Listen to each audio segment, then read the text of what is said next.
Ever had a recipe just not turn out right? Or just not exactly how Grandma used to make it? Last time you made it, it was great, but this time it was dry. It may not be your fault. It might be, though.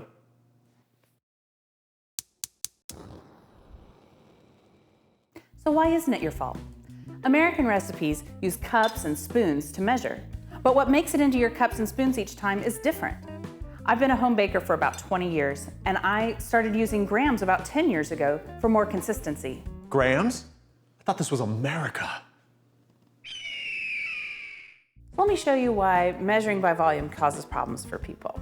Most recipes, when calling for brown sugar, calls for packed brown sugar. We're gonna let Doug here measure 1 cup of packed brown sugar.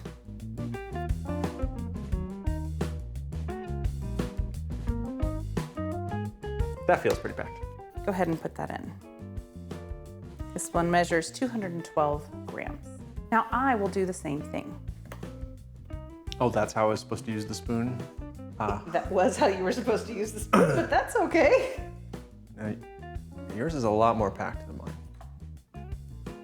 226 grams. Okay, it's probably just a fluke. Maybe so. Let's try it again. Okay, so now I'm supposed to use the spoon. 224. That got a lot closer to mine. It did. It's still not the same. Not the same. Let's try it another way. I'm gonna use the side of the canister to really pack it in there. 224, the same as yours last time, but not the same as my first time. So packing brown sugar, it's obvious that you can make a lot of variations depending on how you scoop it and who's packing it and how much packing you actually do. But what about flour? We're not packing flour, so it should be pretty even, right? Yeah. Let's give it a try. Okay. Measure 1 cup of flour from the canister. The fact that you gave me multiple utensils in order to do this is disconcerting me. I guess I'm supposed to use this. Does this like...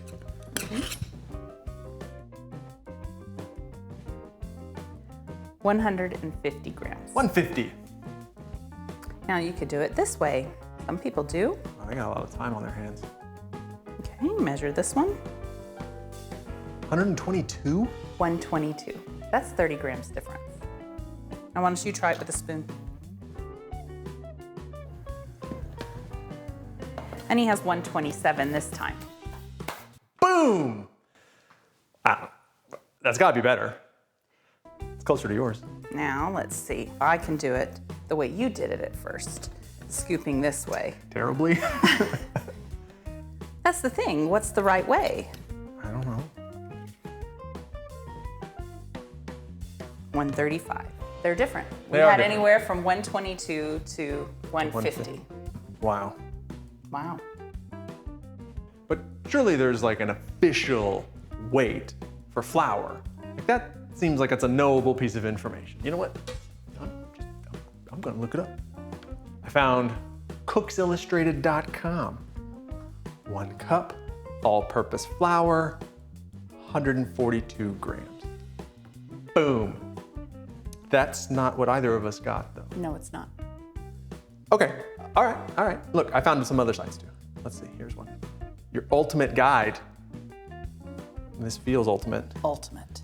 Butter, flour, 1 cup, 120 grams of flour, or if you sift it, you'll lose 10 grams of flour somehow in the sifting machine. And then we've got King Arthur flour. I found them. They're pretty. They make flour. They make flour, all-purpose flour. They also say 120 grams of all-purpose flour. Even the experts can't agree on how much a cup of flour weighs. Well, how are we supposed to do that? So the relationship between volume and mass depends on who you ask, who scooped it and how they scooped it. So which weight is the right one? Well, I use 135 grams, but really anywhere between 120 and 140 would be just fine. You just need to be consistent. I got 150. That's wrong. Okay. And this is really important for baking, but it's not just for baking. I measure by mass when I make spice blends and even hamburger patties so that they're all the same size. Okay, so besides consistency, are there any other pros? Sure, scaling. The math for scaling grams is much simpler than with cups and spoons. Plus, if Fewer dishes because you're not using cups and spoons. I like that, Me too. but it's not perfect. No, there are some cons. First, you'll have to have a scale. That's extra equipment in your kitchen. You'll probably have to translate most of your recipes from cups and spoons to grams. And there are still things that affect sensitive recipes like bread, such as the weather, the humidity, and altitude. Well, guess I'll just throw these out. Wait a minute. But you said... I know. Of course I haven't thrown out my cups.